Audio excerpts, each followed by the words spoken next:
so. No, no, no, no, I don't think so. No, no, no, no, it's never, ever, ever, ever, ever, ever gonna happen. Can anyone tell me which bike is this? This is our new family member and I will show it you in next vlog. And if you know, then please comment me. Hello everyone, this is Ivy. Welcome back to my channel. ইসাস ডায়েরিজের একটা নতুন সকালে তোমাদের সকলকে warm welcome জানাই with a new ride. আজকে early মর্নিংয়ে উঠেই একদম just fresh হয়ে আমি আর হাজব্যান্ড বেরিয়ে পড়েছি একটা রাইড নিতে, বিকজ আমাদের ফ্যামিলিতে নতুন ফ্যামিলি মেম্বার জয়েন করে গেছে অ্যান্ড এটা নেওয়ার আমাদের বহু দিনের ইচ্ছা ছিল। অনেক দিন পর এই স্বপ্নটা পূরণ করতে পেরেছি। তো আর্লি মর্নিংয়ে চলে গেছিলাম ফিশ মার্কেটে অ্যান্ড এখান থেকে একদম তাজা ফিশ কিনে নিয়ে এসেছি। তার মধ্যে সব থেকে বড় দেখি একটা কাতলা মাছ কিনে নিয়ে এসেছি। আজকে খুব মাছের কারি খেতে ইচ্ছা করছিল। অ্যাকচুয়ালি আমরা সকালবেলা উঠে গেছিলাম মেয়ের স্কুলে, কিছু কাজ ছিল, মেয়ের যেগুলো রিটার্ন গিফট থাকে স্কুলে ডেলিভারি করার, স্কুলের গাড়িকে দেওয়ার, তো সেই সমস্ত দিতে আমরা আর্লি মর্নিংয়ে বেরিয়ে পড়েছিলাম। তো সেগুলো ডিস্ট্রিবিউট করে দেন একটা রাইড নিয়ে দুজনে মিলে একসাথে চা খেয়ে চলে গেলাম ফিশ মার্কেটে। অ্যান্ড দেখেন একদম তাজা ফিশ মার্কেট থেকে ফিশ কিনে আমরা চলে এলাম ঘরে। আর সকালবেলা বেরিয়েছি, বাট তাতেও একদম প্রচণ্ড রোদের তেজ এতটুকু কমছে না। আর নতুন কিছু হলে দেখবে সেটাকে ইউজ টু যতদিন না হচ্ছে ততদিন মনে হয় সেটা থেকে মন তোমার ভরছেই না। যেমন নতুন বাইকটা কেনার পর থেকে শুধু একটা করে বাহানা খোঁজা হচ্ছে কখন কি রাইড করে বেরোনো যায়, কখন কি রাইডে বেরোনো যায়। কারণ যতই চাপি ততই মনে হয় আরও চাপি, আরও ইউজ করি, এরকম একটা জিনিস সবারই হয়ে থাকে, সে ছোট হোক কি বড় হোক, যাই কেনা হোক।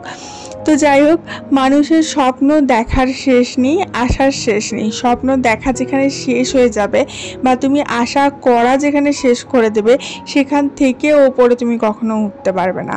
স্বপ্ন তোমাকে দেখতে হবে, ওপর দিকে তাকাতে হবে, তবেই তুমি ওপর দিকে উঠতে পারবে, এটা আমার বিশ্বাস। অনেকে অবশ্য বলে নিচের দিকে তাকিয়ে চলো, তাহলে তোমার কষ্টটা কম হবে।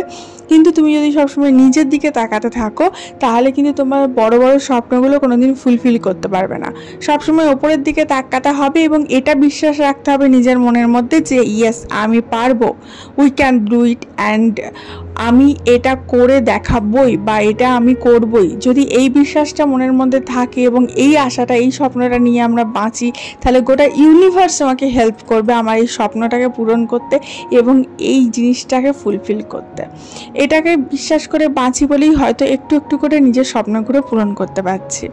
চলো আজকে কিছু ঘরের কাজকর্ম করব, যেমন কিছু পর্দা আজকে কাচবো।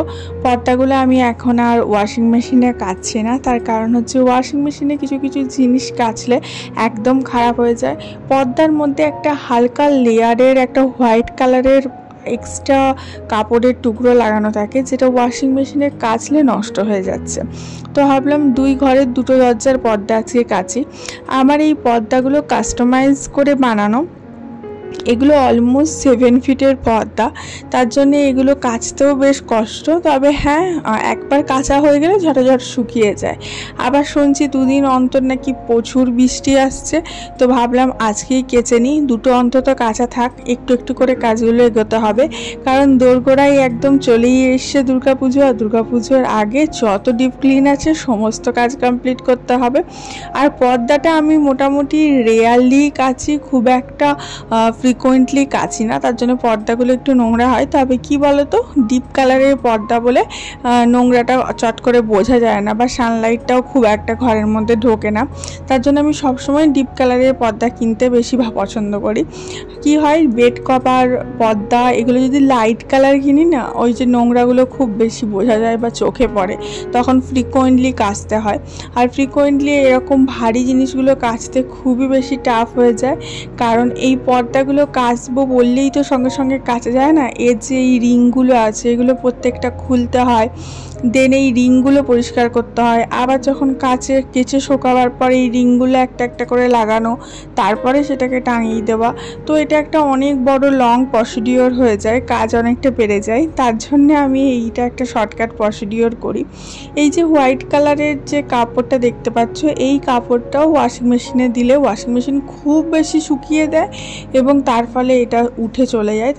তার জন্যে এটা যাতে নষ্ট না হয়, তার জন্য আমি এখন চেষ্টা করছি দুটো দুটো করে হাতে কাচার। না হলে আগে আমি সমস্ত একসাথে পর্দা নামাতাম, দেন একসাথে কাচতাম, দেন আবার একসাথে লাগাতাম, অনেকটা বেশি কাজ বেড়ে যেত। আর একটা দুটো করে কাচলে আবার একটা দুটো করে লাগালে কাজটা কিন্তু অনেকটা হালকা হয়ে যায়। ওই হয় না যে আমি কম কম করে করছি, একটু একটু করে এগোচ্ছি, এরকম একটা ব্যাপার।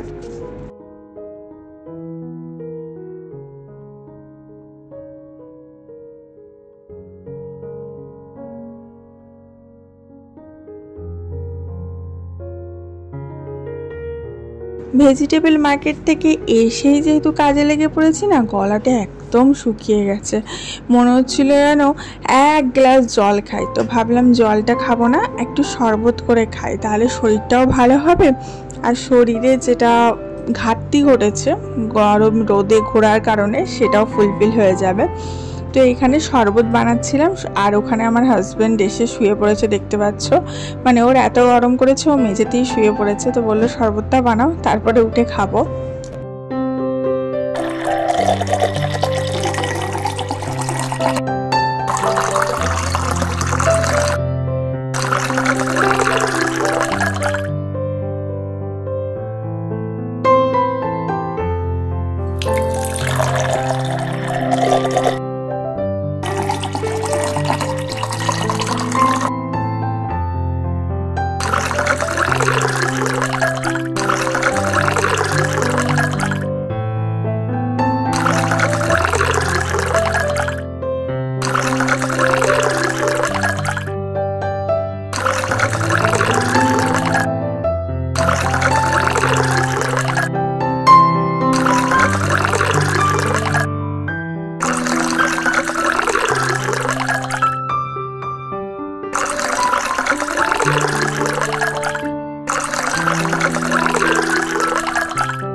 কাঁসার একটা বড় গ্লাসে 1 গ্লাস শরবত বানিয়েছি। অ্যান্ড এখানে আমার বরকে ডাকলাম, বললাম ওঠো এবার নিয়ে শরবতটা খাও। ওকে আগে খাইয়ে দিই, দেন আমি খাবো। আর বিশ্বাস করো, রোদ থেকে ঘুরে আসার পর যদি গ্লুকন্ডি বা নুন চিনি লেবু দিয়ে একটু শরবত খাওয়া যায় না, ভেতরটা এতটা ঠান্ডা আর এতটা রিল্যাক্স ফিল হয়, মনে হয় যেন একদম ফ্রেশ হয়ে গেল। ওপরে ঠান্ডা দিলেই তো হবে না, তোমার শরীরের ভেতরটাকেও তো ঠান্ডা দিতে হবে, তার জন্য এটা হচ্ছে পারফেক্ট। তো আজকে গ্লুকন্ডি করিনি, ন্যাচারালি আমি গ্লুকন্ডি কুলেই খেয়ে নিই। আজকে খুব ইচ্ছা করলো লেবু চিনির জল খেতে, তার জন্য লেবু চিনিটা ঘেঁটে খেলাম। আর এই যে এটা খেলাম না, এটা খাওয়ার পর একদম ভেতরটা পুরো রিল্যাক্স ঠান্ডা হয়ে গেল। যদি কখনো বাইরে থেকে ঘুরে আসো রোদে থেকে বা অফিস করে, বা তুমি রাতেও যদি ফেরো ঘরে অফিস করে, তারপরে 1 গ্লাস শরবত খাবে, দেন তুমি চা খাও বা টিফিন করো হোয়াট এভার, কিন্তু 1 গ্লাস শরবত খেয়ে তারপরে যা করবে দেখবে কতটা ফ্রেশনেস ফিল করো। যেমন চান করলে একদম ওপরটা ফ্রেশ হয়ে যায়, তেমন শরবত খেলে শরীরের ভেতরটাও কিন্তু একদম ফ্রেশ হয়ে যায়।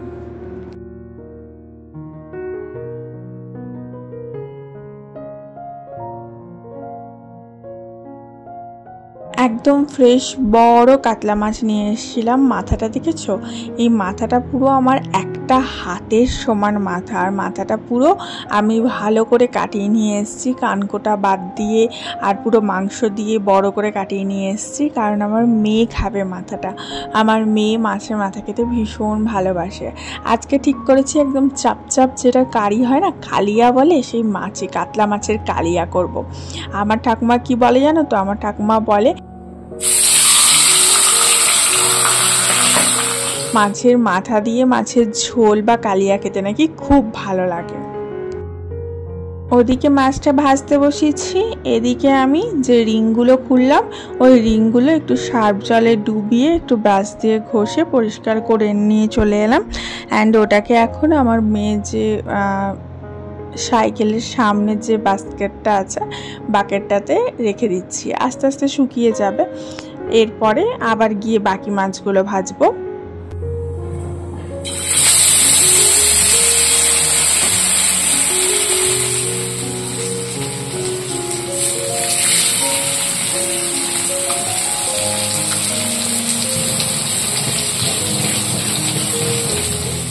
মাছটা ভাজতে দিলাম, এদিকে আমি এগুলো একটু ভিজিয়ে দিই।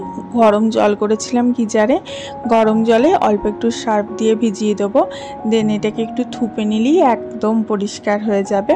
যেহেতু অনেক দিন পর কাচ্ছি তার জন্য একটু গরম জল দিলাম। গরম জল দিলে ময়লাটা বেশ তাড়াতাড়ি ছেড়ে যায় এবং ভালো করে ছাড়ে। আর জানো তো, মাছ ভাজার ক্ষেত্রে অনেকের মাছ ভেঙে যায়, ঠিক করে ভাজতে পারে না। তার জন্যে তেলটা প্রপার গরম হওয়া প্রয়োজন। খুব বেশি গরম হওয়া বা খুব কম গরম হলে কিন্তু চলবে না, তাহলেই ওই প্রবলেমগুলো হয়। ন্যাচারালি অনেকেরই ভাজা উচিত, যখন খুব গরম হয়ে যায় তখন আবার সিমে করতে হবে, আবার অনেক করতে হবে, এরকম রিপিটেডলি করে ভাজতে হবে। আর একটা জিনিস, যারা নতুন মাছ রান্না করছে, মাছটাকে নুন হলুদের সাথে সর্ষের তেল একটু মাখিয়ে নিয়ে ভাজলে কিন্তু মাছটা ভাঙে না।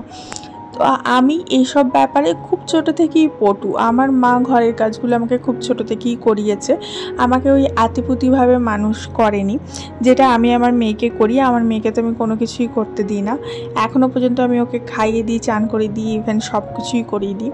তো সেটা আমার ক্ষেত্রে কখনোই হয়নি। আমি কোনোদিন প্যাম্পারিং চাইল্ড ছিলাম না, ছোট থেকেই আমি সমস্ত কিছু করতে অভ্যস্ত, তার জন্যই খুব তাড়াতাড়ি শিখে ফেলেছি।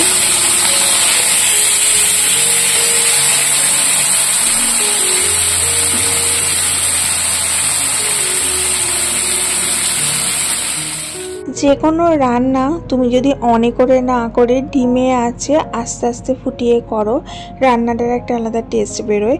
এটা আমার ঠাকুমা বলে, আর আমি হয়তো বিশ্বাস করি। তার জন্য আমি সবসময় ছোট গ্যাসে রান্না করি, তাতে গ্যাস কম পড়ে গ্যাস বেশি দিন যায় এবং রান্নাতে টেস্টও বাড়ে।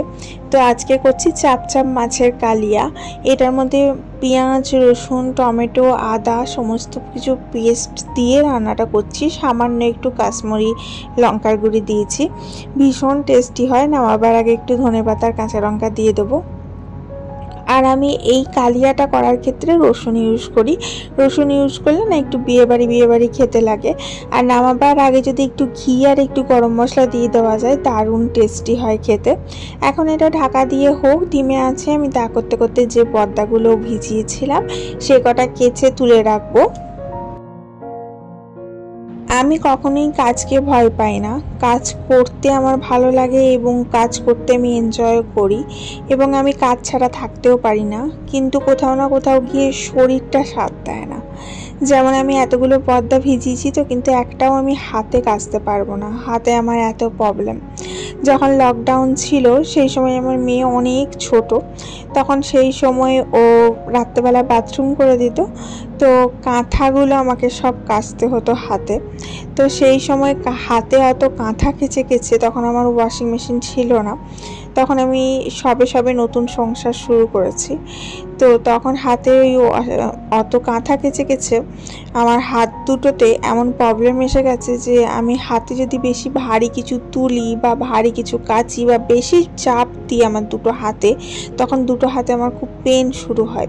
এই নিয়ে আমাকে অনেক ভুগতে হয়েছে, তারপরেই ওয়াশিং মেশিনটা কেনা। এবং এখন আমি ওটাই মেনটেন করি যে যা জামা কাপড় থাকে আমি জমিয়ে রাখি, ওয়াশিং মেশিনে কাচি। কিন্তু তবু ওই যে একটা অভ্যেস মানুষের অনেক কিছু ভালো করে, আবার অভ্যেস অনেক কিছু খারাপও করে। তো আমার যেমন অভ্যেস যে আমাকে কিছু কাপড় কাচতে হবে, তো কিছু কাপড় আমি প্রতিদিন বেশিসে কাচি, সেটা আমার অভ্যেসটা কখনোই আমি ত্যাগ করিনি। এটা আমার একটা ভালো অভ্যেস। তো এইভাবে আমি পা দিয়ে কাপড়গুলো কাচি। আমি জল দিয়ে করি আর পা দিয়ে এইভাবে থুপে দিই। এবং আমি জানি না কেউ করে কিনা, তবে আমি পা দিয়ে এইভাবে থুপে কাচি, এতে আমার সুবিধা হয়। বড় ভারী জিনিসগুলো, আর যেগুলো ছোটোখাটো জিনিস সেগুলো হাতে কেচে নিই, সেগুলো অতটা প্রবলেম হয় না। তো দেখো এই কথা বলতে বলতে আমার কিন্তু কাঁচা হয়ে গেল। তো তোমরা যে যেখান থেকেই আমার ভিডিওটা দেখছো সকলকেই আমি অনুরোধ করছি যে তোমরা ভিডিওটাতে প্লিজ একটা লাইক অবশ্যই দিও, অ্যান্ড ভিডিওটা একটু শেয়ার করে দিও তোমার বন্ধু বান্ধবের সাথে যে কোনো প্ল্যাটফর্মে।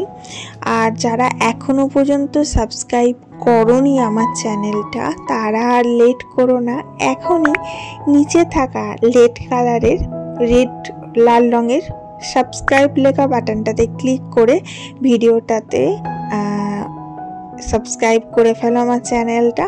আর আমি কথা দিচ্ছি সবাই মিলে একসাথে প্রতিদিনের সকালটা একদম সুন্দরভাবে স্টার্ট করব। তো আজকের লাঞ্চের মেনুতে ছিল প্লেন ভাত, তার সাথে উচ্ছে আলু ভাজা, একটু ঢ্যাঁড়স ভাতে করেছিলাম। আমি ভীষণ ভালোবাসি ঢ্যাঁড়স ভাতে খেতে। আর ঢ্যাঁড়স ভাতেটা না সর্ষের তেল আর লবণ দিয়ে মেখেছিলাম। আর এখানে একটু ভেজিস করেছিলাম, মানে মিক্স ভেজের মতো, বরবটি গাজর আলু দিয়ে তরকারি। আর এখানে হচ্ছে সব থেকে বড় মাছের মাথার কালিয়া। তো চলো লাঞ্চটা কমপ্লিট করা যাক। এই থালিটা আমার জন্য নয়, এই থালিটা হচ্ছে আমার মেয়ের জন্য। এখন মেয়েকে খাওয়াচ্ছি। বললাম না মাছের মাথাটা আমার মেয়ে খেতে ভালোবাসে। তো মাছের মাথা খেতে গেলে প্রথমেই মাছের চোখ খেতে হয়, দেন গোটা মাথাটা আস্তে আস্তে খেতে হয়। তো চলো আজকে এখানেই বিদায় নিচ্ছি। সবাই ভালো থেকো, সুস্থ থেকো, অনেক হ্যাপি থেকো, নিজে সেফ থেকো, নিজের পরিবারকে সেফ রেখো, আর হাসি খুশি থেকো। কারণ হাসি খুশি থাকলে তোমার শরীর আর মন দুটোই ভালো থাকবে। Love you all, tata.